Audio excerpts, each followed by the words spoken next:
नमस्कार। RN Hindi education में आप सभी हिंदी साहित्य प्रेमियों का स्वागत है।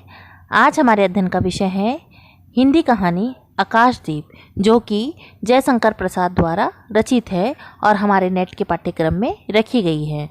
तो चलिए इसकी संक्षिप्त जानकारी हम प्राप्त कर लेते हैं। आकाशदीप कहानी का अध्ययन करने से पहले सबसे पहले हम जयशंकर प्रसाद का थोड़ा संक्षिप्त परिचय प्राप्त कर लेते हैं। तो चलिए शुरू करते हैं। हिंदी साहित्य के क्षेत्र में प्रसाद जी की बहुमुखी देन है, क्योंकि इन्होंने काव्य, उपन्यास, नाटक, कहानी, निबंध, चंपू आदि सभी विधाओं पर सबल और सशक्त रूप से अपनी लेखनी चलाई है। कहानी के क्षेत्र में प्रसाद जी का स्थान अत्यंत गौरवपूर्ण है। आकाशदीप कहानी छायावादी कवि और आधुनिक कहानीकार जयशंकर प्रसाद की सर्वाधिक चर्चित कहानी रही है।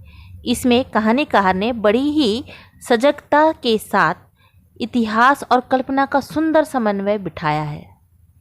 प्रेम और कर्तव्य के अंतर्द्वंद को लेकर लिखी गई यह कहानी कर्तव्य भावना का समर्थन करती है।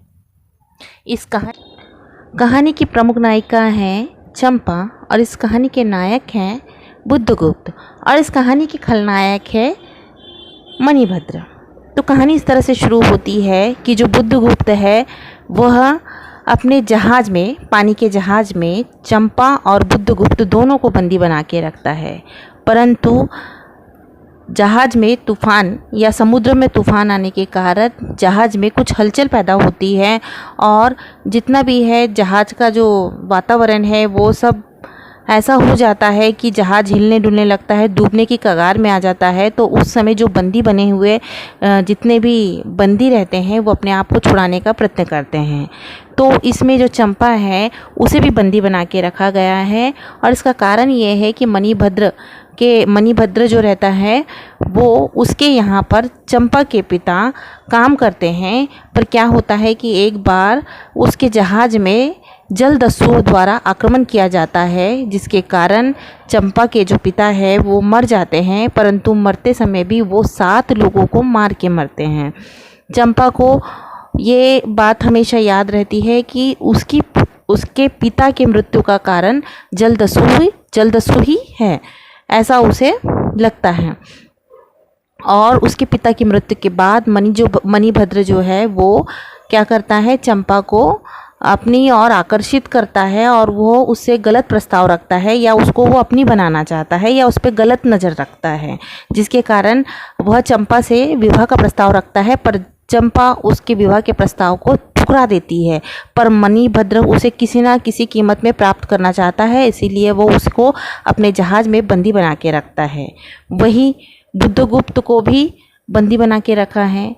और जब जहाज़ में तूफ़ान आता है, समुद्र में तूफ़ान आता है और जहाज़ में हलचल पैदा होती है, तब बुद्धगुप्त और चंपा एक दूसरे को छुड़ाने की कोशिश करते हैं और इसी समय उनकी मुलाकात होती है। और जब चंपा बुद्धगुप्त की सहायता से अपने आप को छुड़ाती है या दोनों ही छूट जाते हैं, तब खुशी और प्रसन्नता के मारे जब वो एक दूसरे के आलिंगन करते हैं या गले मिलते हैं, तब उसे पता चलता है कि ये जो चंपा जो लड़के का भेष धारण करी हुई है वो लड़का ना होते हुए लड़की है। तब दोनों को एक दूसरे से प्रेम हो जाता है और फिर वो दोनों उस जहाज़ से बंदी जीवन से उनको मुक्ति मिल जाती है। परंतु बाद में जब चंपा को पता चलता है कि ये जो बुद्धगुप्त है ये जलदस्यु है और इसके कारण ही उसके पिता के प्राण गए हैं, तो उसके कारण वो उससे नफ़रत करने लगती है। किंतु जब बुद्धगुप्त अपनी सफाई पेश करता है कि मैंने उसके पिता को नहीं मारा या मेरे कारण उसके पिता का देहांत नहीं हुआ है या उसकी मृत्यु नहीं हुई है, तब चंपा को फिर से उससे प्रेम हो जाता है और फिर वो शादी कर लेती है। शादी करने के बाद चंपा को बुद्धगुप्त अपने देश ले जाना चाहता है, किंतु चंपा वहाँ नहीं जाती है और यहाँ पे ही रह के अपने देशवासियों की या अपने लोगों की सेवा करना चाहती है, यही इस कहानी में दर्शाया गया है कि कैसे वो अपने प्रेम को त्याग कर लोगों की सेवा के लिए अपना जीवन समर्पण करना चाहती है। चलिए तो हम इस कहानी का थोड़ा सा विस्तार में हम इसका अध्ययन करेंगे। आकाशदीप कहानी में कहानीकार ने यह दिखाया है कि प्रेम किस प्रकार कर्म पर विजय प्राप्त करता है। जलदस्यु बुद्धगुप्त को दुर्दांत बनाने में परिस्थिति की प्रमुख भूमिका होती है। जलपोतों को लूटना और विरोध करने वालों की निर्ममता से हत्या कर देना ही उसका कर्म बन चुका है। चंपा अपनी माँ की मृत्यु के पश्चात अपने पिता के साथ पोत में रहने लगी थी। एक बार जलदस्युओं ने उसके पिता के जलपोत पर हमला किया। उसके पिता वणिक मणिभद्र के जलपोत पर प्रहरी का काम किया करते थे। जलपोत पर आक्रमण के समय चंपा के पिता ने 7 दस्युओं को मारकर जल समाधि ले ली। चंपा को अनाथ समझ वणिक मणिभद्र उससे एक दिन घृणित प्रस्ताव रखता है। चंपा उसे गाली सुनाती है। वह भी उसे उसी समय बंदी बना दी जाती है। बंदियों में एक क्षत्रिय जलदस्यु बुद्धगुप्त भी होता है। एक दिन मौका पाकर बुद्धगुप्त वहां से बंधन मुक्त हो जाता है। चंपा बुद्धगुप्त को देख समझती है कि यह जलदस्यु उसके पिता की मौत का कारण है। वह उससे घृणा करने लगती है। इसी बीच उसकी नाव एक सुनसान द्वीप पे जा टकराती है। बुद्धगुप्त उस द्वीप का नाम चंपा द्वीप रख देता है और चंपा को समझाता है कि वह उसके पिता की मौत का कारण नहीं था। यह जानकर चंपा उससे प्यार करने लगती है और दोनों परिणय सूत्र में बंधते हैं। बुद्धगुप्त चाहता है कि परिणय के पश्चात दोनों स्वदेश वापस लौटे, लेकिन चंपा इससे इनकार कर देती है और कहती है कि वह संसार से विरक्त हो चुकी है। संसार के किसी वस्तु के प्रति उसके मन में कोई आकर्षण नहीं रह गया है।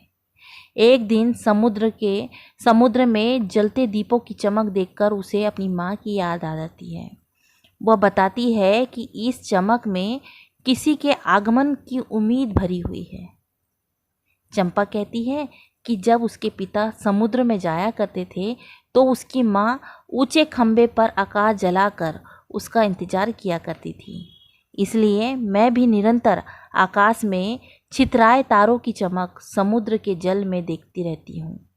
चंपा आजीवन उस दीप स्तंभ में दीप जलाते रहती है। उसके न रहने के पश्चात बहुत समय तक दीप निवासी उस माया ममता की देवी की समाधि सदृश्य उसकी पूजा करते हैं। कहानीकार ने चंपा के व्यक्तित्व और आचरण में प्रेम की जो झलक दिखाई है वह कर्तव्य बोध के सम्मुख फीकी पड़ जाती है। वह बुद्धगुप्त का प्यार छोड़ने के लिए तैयार हो जाती है, लेकिन द्वीप के लोगों का विकास करने के लिए अपने कर्तव्य भावना में अडिग रहती है। इस कहानी में बताया गया है कि जो चंपा है वो बुद्धगुप्त से प्रेम तो करती है, उससे विवाह भी करती है, परंतु उसके साथ वो उसके स्वदेश नहीं जाती है। वो बोलती है कि नहीं, मैं यहाँ रहकर यहाँ के लोगों की सेवा करूँगी। इसके लिए वो क्या करती है, अपने प्रेम को त्याग देती है। वो अपने पति के साथ ना जाते हुए उससे दूर अलग इस द्वीप में रहती है और वहाँ रहकर वह लोगों की सेवा करती है